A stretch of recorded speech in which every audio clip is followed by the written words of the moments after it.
astronomical amount of fraud that's happening under Tim Walz's leadership. This has gotten the attention of the Department of Justice, the FBI, and Donald Trump.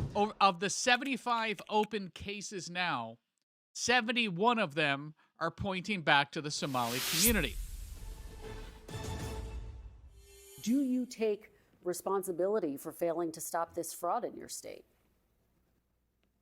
Well, certainly I take responsibility for putting people in jail. Governors don't get to just talk theoretically. We have to solve problems. And I will note, it's not just Somalis. Minnesota is a generous state. Minnesota is a prosperous state, a well-run state. We're AAA bond rated, but that attracts criminals. Those people are going to jail. We're doing everything we can. But to demonize an entire community on the actions of a few, it's lazy.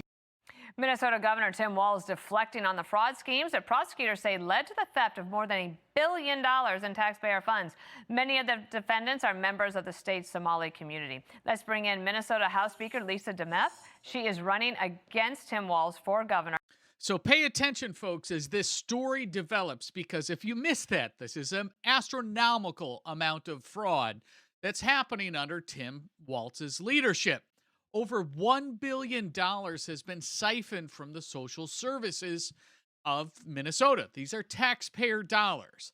This has gotten the attention of the Department of Justice, the FBI, and Donald Trump. In fact, just recently, over the Thanksgiving break, Donald Trump has hilariously been calling Tim Walz a retard, because what he's getting at is that Walz is giving preference to shielding the Somali community and fraud that is rampant amongst that community and ripping off U.S. taxpayers. So this is a huge issue, and this will not be going away for Tim Walz. It's just developing, and just watch. The FBI and the Department of Justice will not be far behind on this one. That election is next year. Lisa, for people who are catching up from the holiday weekend, how would you describe the fraud that was happening in Minnesota? Just a quick interruption from the story. If you're an America First voter and you love President Trump, please take a moment to subscribe to this channel. If you could also like this video or leave a comment down below, all of that goes a long way to telling the algorithm to boost us. Believe me, the liberals, the YouTube algorithm, and everybody that isn't America First is trying to suppress our voice again. Thank you for your attention to this matter. Now back to the story. Fraud in Minnesota under the watch of Governor Walz has exploded in his 7 years as governor. There are 28 known scandals of fraud, just over 7 years. And as you heard, Dana, he has said that he takes responsibility for putting people in jail, but he's never apologized to the taxpayers. He's never taken accountability of saying this has happened on his watch, and he's pushed it aside until I, as Speaker of the House, established the Fraud Prevention and Agency Oversight Committee this legislative session, and it has finally drawn national attention. Something that has gone on for years, $1 billion or more of fraud under Governor Walz, finally getting. This is huge, and again, there's over 75 federal cases now opened up with whistleblowers galore. There's hundreds of whistleblowers now within the Minnesota state employee base that are all blowing the whistle on Tim Walz. But pay attention to this fact. Of the 75 open cases now, 71 of them are pointing back to the Somali community and the illegal immigrant community in certain instances, with one case just 2 weeks ago. So again, you have to ask, why would Kamala Harris not see any of this in her vetting of Tim Walz for vice president? Well, the answer is she did.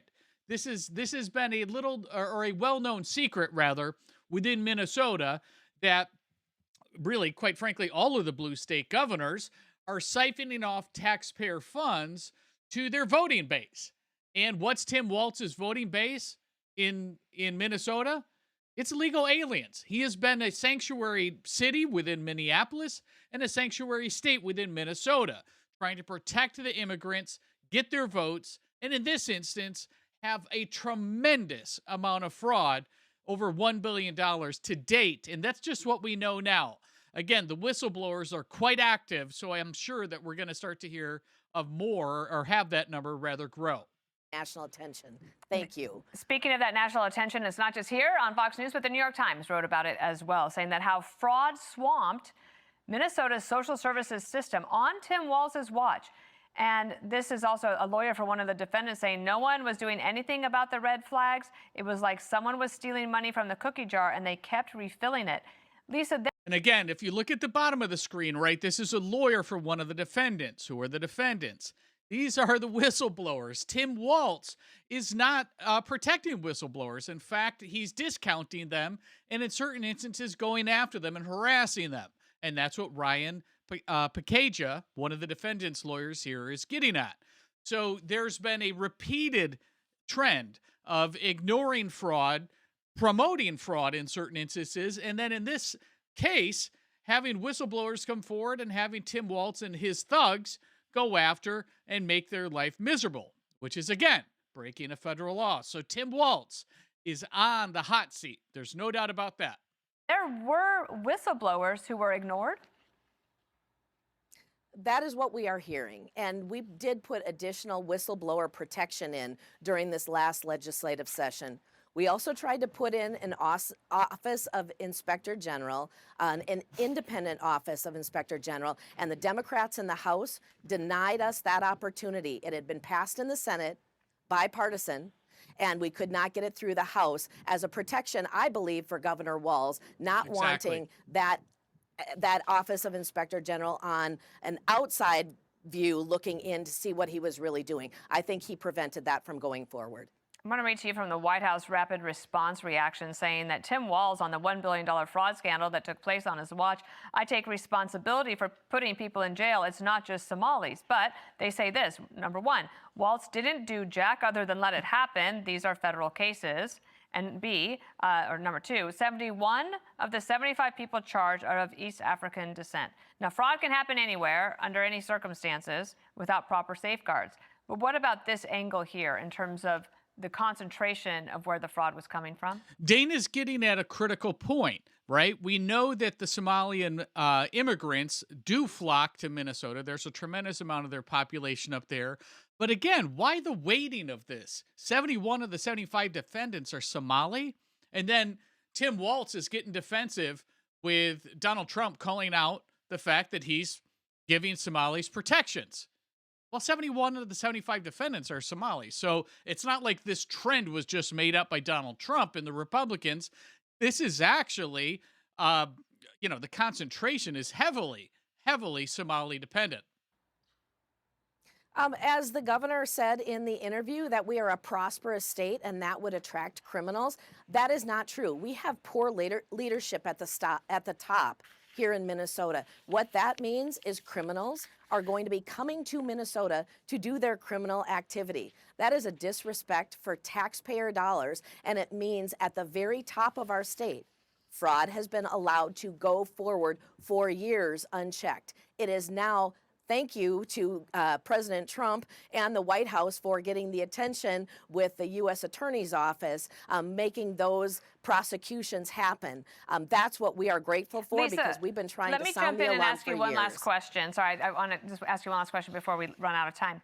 Do you believe that former Vice President Kamala Harris, who chose Walz to be her running mate in those 107 days of her campaign, do you think that she ever asked about this? I mean, when you're vetted to be the Vice President of the United States, should be a very serious vetting. Doesn't appear that anybody had this on their radar. I don't know that she asked the question. I wouldn't be able to answer that, but obviously it was not vetted properly to see what was going on here in the state. We knew about fraud before Governor Walz ever became the vice president pick. All right. So again, this is just another example of Kamala Harris's terrible judgment, and if she didn't vet properly, then that's on her, and I think that is the case. But if she did vet properly and is aware of this fraud, that leads to bigger questions. The questions right now that Donald Trump's Department of Justice, FBI, and the tax service, the IRS, are going to be doing is going through with a microscope the funding that has been siphoned off from taxpayers and these fraudulent NGO activities in many cases, and fraudulent businesses that have been siphoning off over $1 billion of funds. So what's your take? Was Tim Walz aware of this fraud? Was Kamala Harris aware of this fraud? And is this going to be going away? I don't think it will. I think it's only going to get worse. So if you haven't yet, please do subscribe over here to America First Alerts. That helps us get through the YouTube algorithm. And believe me, they are doing everything along with their friends on the Democrat Party to silence the conservative voice. And check out some of these videos over here we think that you'll like. We'll see you in the next video.